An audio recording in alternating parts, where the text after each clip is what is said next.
దేవుని రాజ్యములోనికి వచ్చినటువంటి మన జీవితాలలో దేవుడిచ్చేటువంటి ఆత్మీయ ఆశీర్వాదాలను కానీ శారీరకపరమైన ఆశీర్వాదాలను కానీ మనము పొందుకొనకుండా సాతాను గుడ్డితనమును కలగజేస్తున్నాడు.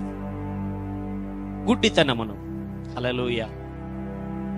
ఏంటయ్యా ఆ గుడ్డితనం అంటే, నీ దగ్గరకు వచ్చి నీ చెవులో నీ మనస్సుతో వాడు చెప్పేది ఏంటంటే, ఈ ఆశీర్వాదాలు నీకు కాదు. హల్లెలూయా. ఏంటి? ఈ ఆశీర్వాదాలు నీకు కాదు, ఈ ఆశీర్వాదాలు నీకు చెందనివి, దీనికి నువ్వు యోగ్యుడవు కాదు, నీకు అర్హత లేదు, నీకు విశ్వాసము లేదు, నీ వల్ల కాదు, నీకు ఇవి చెందవు. ఏదో ఒక పరిస్థితి, ఏదో ఒక ఆలోచన. బైబిల్ ఏం చెబుతున్నది? ఆశీర్వాదాలకు వారసులగుటకు. దేనికి? ఆశీర్వాదాలకు వారసులగుటకు దేవుడు నిన్ను పిలుచుకున్నాడు. హల్లెలూయా.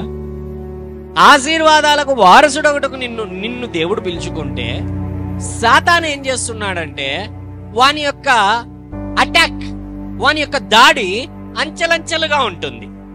ఏ విధంగా ఉంటుందంటే, మొదటగా నువ్వు దేవుని దగ్గరికి వచ్చేటువంటి క్రమములో, వచ్చేటువంటి టైంలో దేవుని దగ్గరకు రాకుండా అడ్డగిస్తాడు. హల్లెలూయా.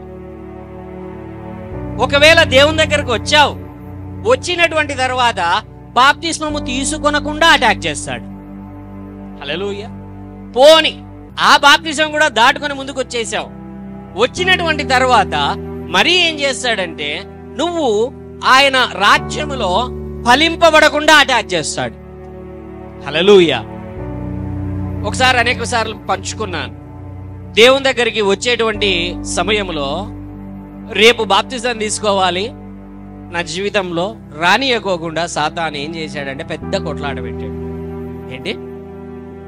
ఎప్పుడు కొట్లాడేవాడినే కాదు, ఆ రోజు పెద్ద ఇంకా ఎలాగంటే, ఒక వ్యక్తి గల్లాబట్ట అతను పట్టుకున్నాడు, నేను పట్టుకున్నాను. అర్థమైందా? రేపు బాప్టిజం అనంగా ఇంకా మనసు అంతా చెడిపోయింది, బాప్తిజం గాలికి వెళ్ళిపోయింది. హల్లెలూయా. వెంటనే అయ్యో దేవా, తీసుకోవాలనుకున్నాను, అవకాశం లేకపోయింది, కొట్లాట జరిగింది అంటే ప్రార్థన వాక్యం చదువుకుంటుండగా దేవుడు మాట్లాడాడు. సాతాను గుడ్డితనాన్ని కలగజేస్తున్నాడు, సాతాను అడ్డగిస్తుంటున్నాడు. ఎటువంటిదంటే, నీ జీవితం మీద దేవుని యొక్క ప్రత్యేకమైన ప్రణాళిక ఉన్నప్పుడు, దేవుడు ఏదో ఒక గొప్ప ఉద్దేశాన్ని కలిగి ఉన్నప్పుడు, దేవుని యొక్క మార్గములో నువ్వు ముందుకెళ్లాలనుకుంటున్నప్పుడు సాతాను దాడి కూడా గట్టిగానే ఉంటుంది. హల్లెలూయా. సాతాను నిన్ను శోధించేది కూడా గట్టిగానే ఉంటుంది నీ పరిస్థితులలో. హల్లెలూయా. వెంటనే తర్వాత కొంతకాలానికి దేవుడు మరి ప్రార్థన చేసుకుంటూ సిద్ధపడుతూ ఉన్నాము, తర్వాత తీసేసుకున్నాను, అది వేరే సంగతి. అయితే ప్రతి చోట కూడా ఎలాగా ఉంటుందంటే, జీవిత ప్రయాణములో కొన్ని పరిస్థితులలో ఎలా ఉంటుందంటే, సో మనకు సాతాను, బైబిల్ అంటున్నది, హోషేయ గ్రంథములో ఒక మాట, నా జనులు జ్ఞానము లేక నశించిపోతున్నారు. దేవుని యొక్క రాజ్యములో అతి పెద్ద శత్రువు మనకి ఏది అని అంటే, సాతాను కూడా కాదు. చెప్పండి, సాతాను కూడా కాదు, మన అజ్ఞానమే. హల్లెలూయా. ఏంటి? మన అజ్ఞానం. ఏంటి అజ్ఞానం అని అంటే, దేవుడు మనకు ఆశీర్వాదములను, ఆత్మీయమైన ఆశీర్వాదములను, శారీరకపరమైన ఆశీర్వాదాలను అన్నింటినీ దేవుడు మనకు పెట్టినా వాటిని స్వతంత్రించుకొనలేక, వాటి కొరకు ముందుకెళ్ళలేక, ఎలాగ వాటిని పొందుకోవాలో తెలియక, హల్లెలూయా. ఇంకొకసారి చెప్తున్నా, ఎలాగ వాటిని పొందుకోవాలో తెలియక ఆ ఆశీర్వాదాలనంతటినీ కూడా మనము విడిచిపెట్టుకునేస్తున్నాము. హల్లెలూయా. దేవుని వాక్యమును ఎప్పుడైతే నువ్వు ప్రతిరోజు చదివి ప్రార్థన చేసుకొనుచు, అయ్యా నా ఆశీర్వాదములు, నా మీద నీకున్నటువంటి ప్రణాళిక, నీ ఉద్దేశం ఏముందో దానిని నువ్వు నాకు బయలుపరచు, ఆ మార్గములో నువ్వు నడిపించు అని దేవునికి ప్రతిరోజు నువ్వు ప్రార్థన చెయ్యాలి.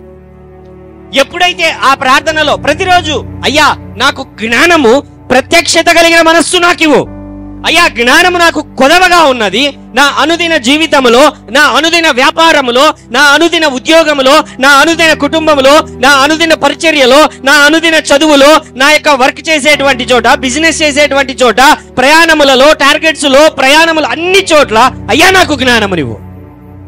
హల్లెలూయా. జ్ఞానము లేకపోయినట్లయితే మన జీవితములలో చాలా వాటిని పోగొట్టుకుంటాము, మోసపోతాము, గుడ్డివారమైపోతాము. హల్లెలూయా. అందుకనే దేవుడు కూడా ఏంటి అంటే మన దగ్గరికి రాగానే మీకు మన జీవితములలో ఆయన కలగజేసేది వెలుగే మొదట. హల్లెలూయా.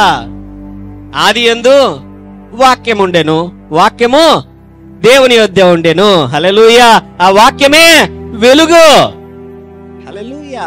ఎప్పుడైతే ఆ వాక్యము నీ దగ్గరికి రాగానే నీలో వెలుగునది కలగజేయగలదు, చీకటినది పారద్రోయగలదు. హల్లెలూయా. చీకటి పారద్రోలబడితే అంతా నెమ్మదిగా ఉంటుంది, అన్నీ కూడా కనపడతాయి. హల్లెలూయా.